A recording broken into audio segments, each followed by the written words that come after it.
Welcome to New Horizons. I'm Suzanne Barnett, your host. Tonight, my guest is Zayra Yves.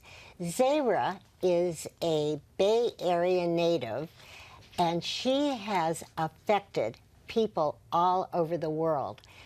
I'll tell you why. Because she's a creative writer, she's a poet, and she's a fine artist.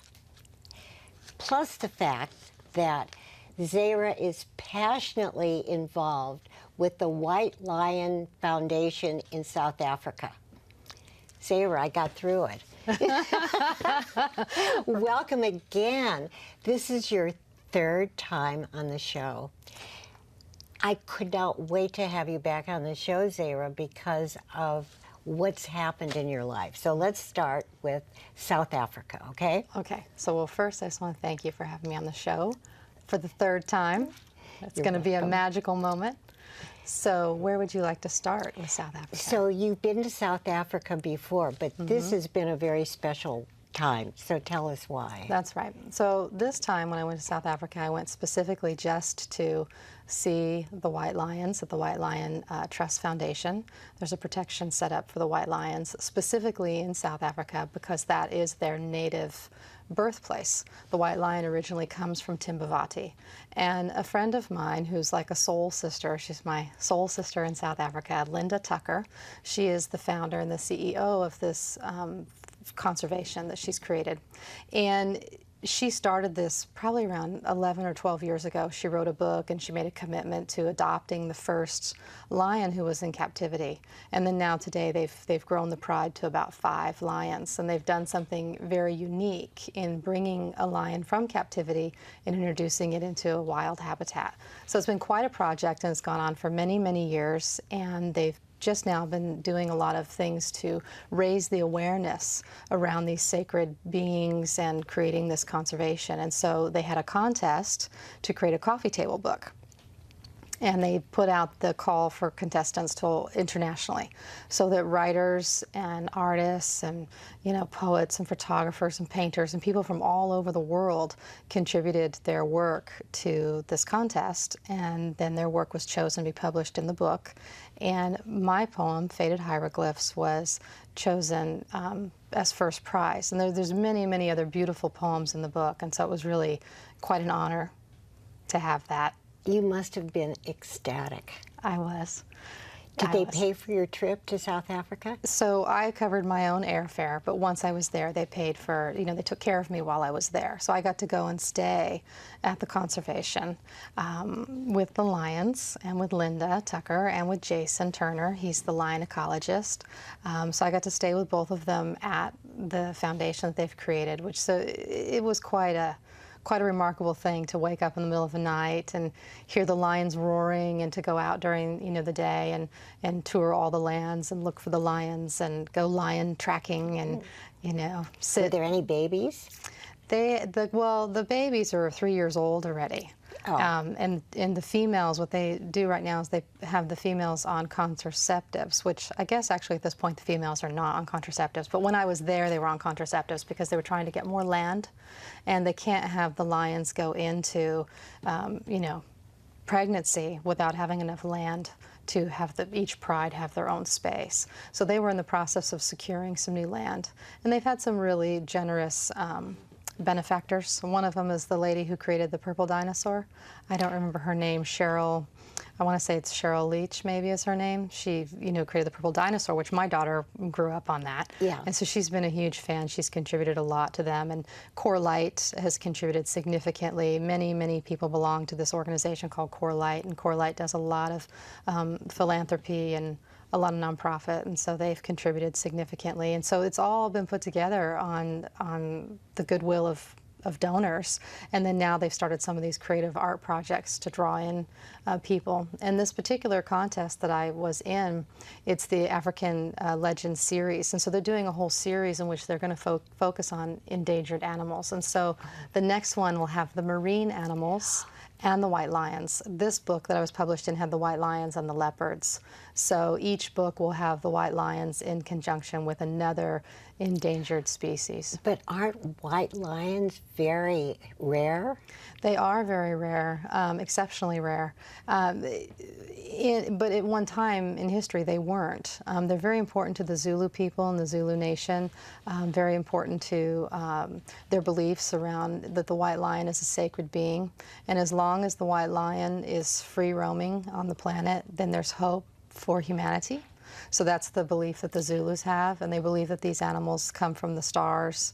And it's a very beautiful mythological belief that they have. I mean, it inspires poetry. It's so gorgeous what they really believe. And the white lion is not albino. Many people think that it's an albino being, and it's not. Actually, it's a recessive gene. So they've found that the tawny-colored lion carries the gene. So they can mix the tawny-colored lion with the white lion. And then you'll see some photos later, and in those photos you can see that the white lion actually can blend in with the grasses and with the sand there. Because there was an argument, well, they can't live on their own, they're a freak of nature. There was these kinds of arguments, and that's why they were in the hunting camps, and that's why they were in the zoos and things like that. But when you see them in their natural habitat, they're actually hard to find because they can camouflage themselves, and they're very, very beautiful. Beautiful. It's almost difficult to put into words how beautiful they are. But you were inspired, though, before the white lions, weren't you? Right. To write your poetry? Right. Well, show us the book. Yes. Okay. So, and there was one more thing I wanted to say about that. And I was inspired to write faded hieroglyphs before I went to the conservation because I had some exposure to the white lions all the way back to the beginning. About 12 years ago, I have followed the white lions. And then I also stayed in Credo Mutwa's house. So this is... Look at, and they have blue eyes? They do have blue eyes. They're like blondes. Yeah. So this is the book that everyone got published in. And I don't recall how many people are actually in the book, but I believe around 200 people submitted their work to be included in this edition.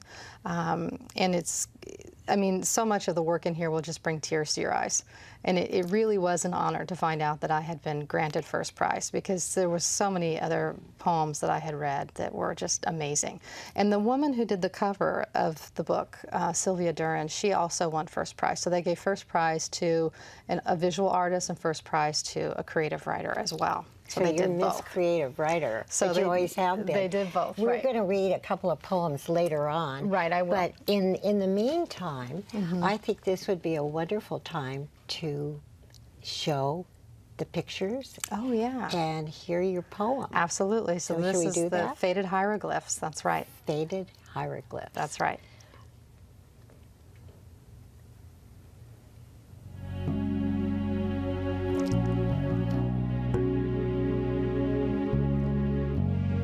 Faded hieroglyphs. There are eternal images somewhere I have been in my dreams. I long to return to the sands where lions roam, sit as sun statues, and roar in the night winds. I have heard them singing of golden rings, of fire in my belly, while ashes and petals blew in the alleys with yesterday's news. Red with ceremony was the light, and women's bodies did not harden as they stood in the shadows watching winos commune with jackals and children play with paper sails. Among the coal eyes and black-draped women shopping in the bazaar, I long to wander free as a winged creature in the shape of a hieroglyph, in the shape of mystery, in the curve of linen. I long to see the women in the streets who speak to me from their eyes, hear them as they say, "Welcome home, my sister, my brother." I feel their presence now and know that we are one. If this life is fragile and we are often too easily broken, then let today be the day we celebrate love. So beautifully transparent with its perfumes and melancholy vines. Follow me to where the white lions roam free, and give over your weary heart to rest in mine. Come to the gates of magic, where the mountains are alive with whispering winds and grace. Let us be where the mountains have names and are celebrated for their wisdom. I long to once again be in pristine gardens in God's country, listening to the wild things speak. Walk with me now, where destiny is written in the stars, and your ancestors sing your song back to you so you will remember who you are. Let us be where the journey is loving, where the tribesmen know secrets we have forgotten. Come with me now, where the white lions are walking. I have heard them calling your name.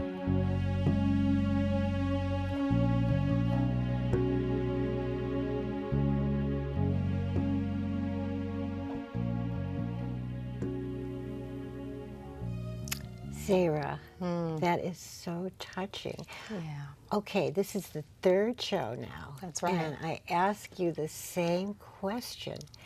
How do you write your poetry? Well, I guess you keep asking me that question because one of these days we're going to figure out the answer. I know. So first I have to say that, listening to my poem and watching the photos with it, it really moved me to tears how sacred those beings are. And I feel so grateful that that poem came to me. And this segues into your question in that, for example, the poem Faded Hieroglyphs. I wrote that poem a couple of years back, and I was thinking, so strongly after having read Linda's book, which was Mystery of the White Lions. I finished reading her book, and I felt so touched by it, and by my trip to Egypt and my trip to South Africa, and I had already been to Africa quite a bit, that I had it come to me like a prayer. I mean, Faded Hieroglyphs really, truly showed up like a prayer. And it is a mix of Northern Africa and Southern Africa. And so a lot of my poetry comes that way. It comes as a musical, lyrical, sacred experience. Sometimes I've also written poems that were sarcastic, and I found that they came from the same kind of energy, in that when I am really connected with what's important in the moment or what my emotions are in the moment, then a whole piece will come. It might have something to do with music as well. I mean, my father played the guitar. My son is a very gifted musician. My brother is a very gifted musician as well. So, music is in the family. I did study music when I was younger, the violin, the guitar, the piano, the flute. I never stuck with any of it, the music, because we moved around so much. But I think that the musical element stayed with me. That combined with, I love photography, I love visual art, and I remember as a kid taking a test where we had to write out a description. It showed us an image of an elephant. And we had to write out this description. And the way that I wrote the description, the teacher said to me, "You write like a novelist." So everybody's description had been different, and mine leaned more towards the creative. So who knows? Who knows if it's environment, if it's genetics, if it's past lives. Yeah. I don't know, but I'm grateful for it. And you're also very spiritual. This is true. And so I've read all of your books that you've been so nice to give me as because that was so hard to do. It was so hard to give you my books. But my favorite books are your sexy books. Of course. But some of your poetry is very sensual. And I think your talent lies in the fact, Zayra, that you do a variety of creative writing and poetry and painting. Well, that's life. Well, yeah, but let's say, I think you're born that way. I would like you to read a couple of your poems from the book, please. Okay, sure. I do think that people are born with certain traits. I do too. I do also want to thank, though, the people in my life, my family, all of my family, my grandmother, my mother, the people that I grew up in the church with. I went to a Pentecostal church when I was a teenager, and I had to memorize the Bible. So I feel like it's only I did had to memorize so much of the Bible, the King James Version. I'm absolutely certain that has something to do with poetry. Memorizing Song of Solomon's and Psalms, and we'd have to recite it back to our teacher. So there's been many, many people along the way who very significantly contributed to what they saw in me as a gift. And I think that that's very important. I think that education is important in community and family. And I really want to say that because I think we're living in a time in which a lot of that is broken down. And we think that the solutions to our problems are all monetary. And I don't think so. I think it's about community and family. And wherever a child is, any child that crosses your path, if you see something in them that you can encourage, I think that that's really what's the most important. I think that's essential. Yeah, it is to really like to think like a village and to encourage everyone's children to be who they want to be and to be the best that they are. Not what they would like them to be. Because I really did have some teachers, and my first book is dedicated to Al Robbins, my first teacher I had in 7th grade. And when he said, "What do you want to do with your life?" and I said, "I want to start orphanages, and I want to write books, and I want to write poems and novels." And I said, "But I don't think I can do that." And he said, "Why not?" And I said, "Because I just don't. That's what other people do." And he said, "No, I think you can do that. Why don't you go home and write a story and bring it back to me?" And so I dedicated, and I told him, I said, "Someday if I ever write a book, I'm going to dedicate my first book to you." So that's what I did.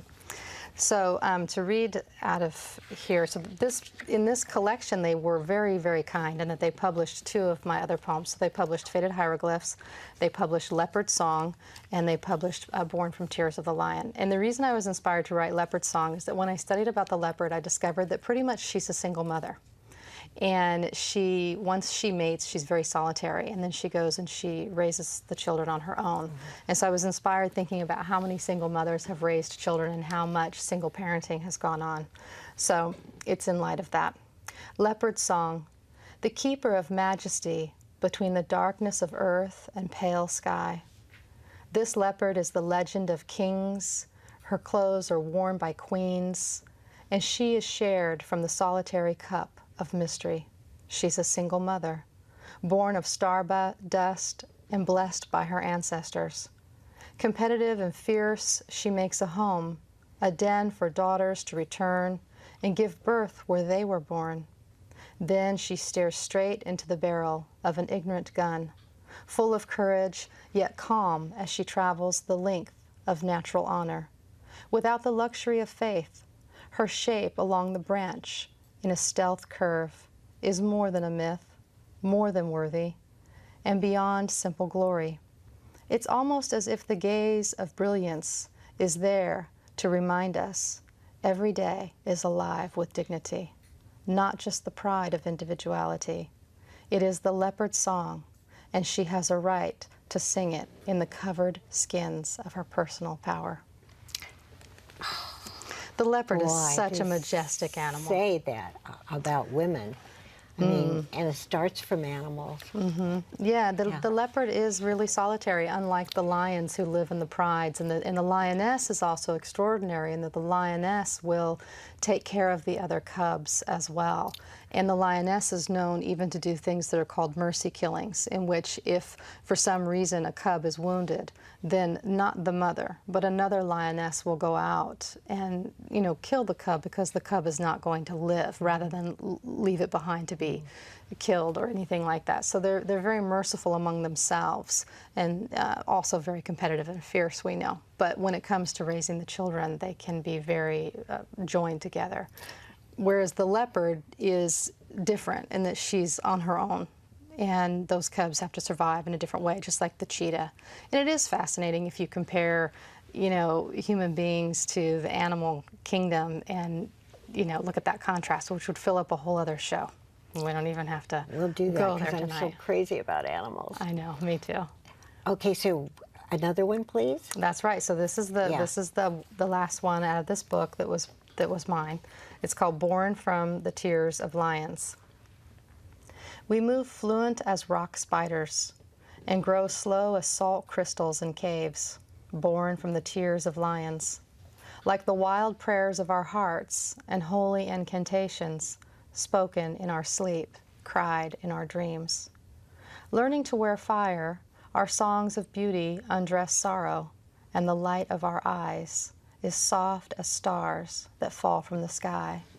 As we discover who we really are, full of street smarts, allegory, and swooning on the lives of saints, laughing in between the lines of sinners, uneasy with romance, but ready to lick the face of this earth, not expecting to suddenly hear ourselves roar as the chants and claps of ancestors release us from the double curse of past lives. And we emerge from conceit by drum and tambourine, born from the tears of lions, with the taste of destiny on our lips. We fall in love like a whole universe that can't help but shine in the night, knowing that love is all there is. Very, very touching. Yeah, thank you. I love your poetry. Thank you, Suzanne. Now, how may we get that book?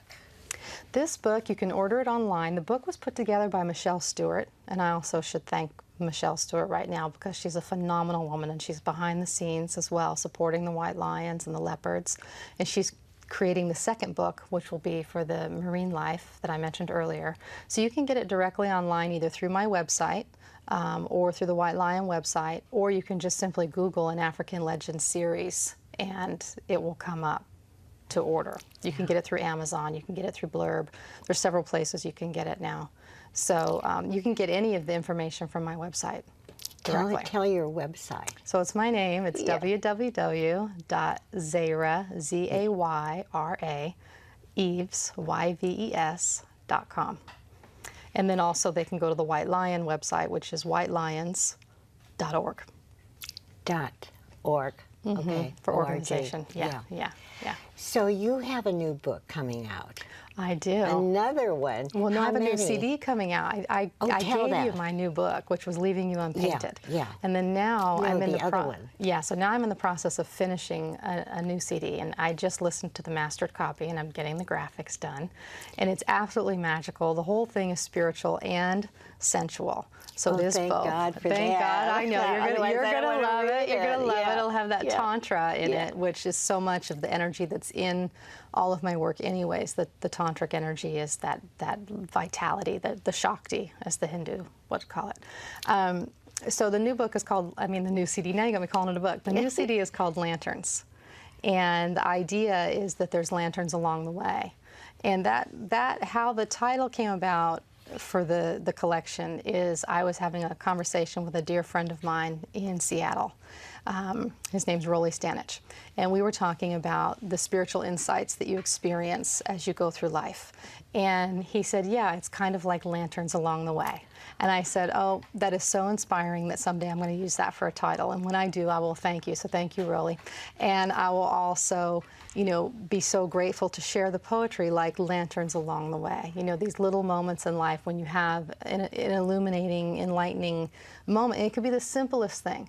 We've gotten so used to thinking of enlightenment as this large, grandiose experience, but really I have found that enlightenment is in these really simple, sweet moments, and sometimes in painful moments, but they're usually small, quiet moments when you're alone, and then suddenly you understand something.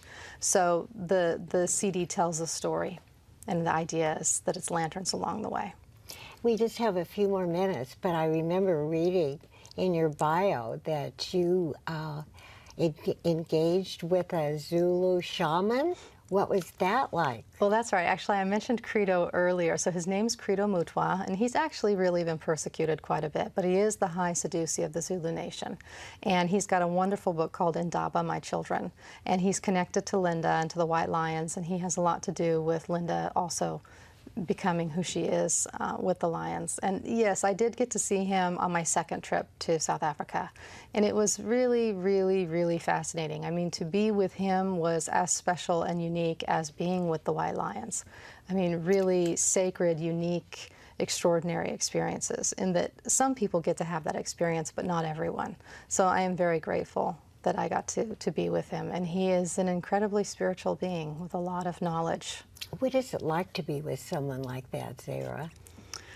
Well, I don't know. Somehow the child in me always seems to come out, and I find myself just enjoying being in their presence, and I don't think too much about the fact that they're really a great, great being until I'm away from it, and I tell somebody, oh yeah, I spent some time with Credo Mutwa, and then people go, oh, wow, who's that?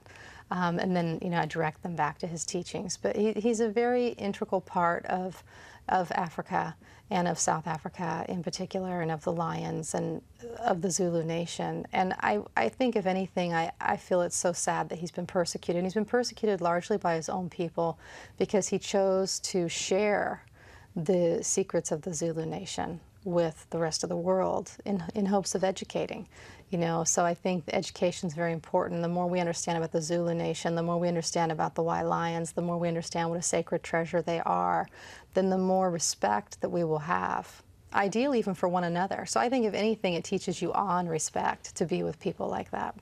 Are you going back to South Africa? Well, I hope so. Yes, I do hope so. Different times I've thought about living there. I've definitely had some moments in my life where I thought about living there, and now I just kind of consider myself an international citizen. We just have a couple of minutes, and what do you envision, say, in the next 5 years? Oh my God, you expect me to do in a couple of minutes what I envision in the next 5 years? Okay, let's see. How about world peace? Wrap it up.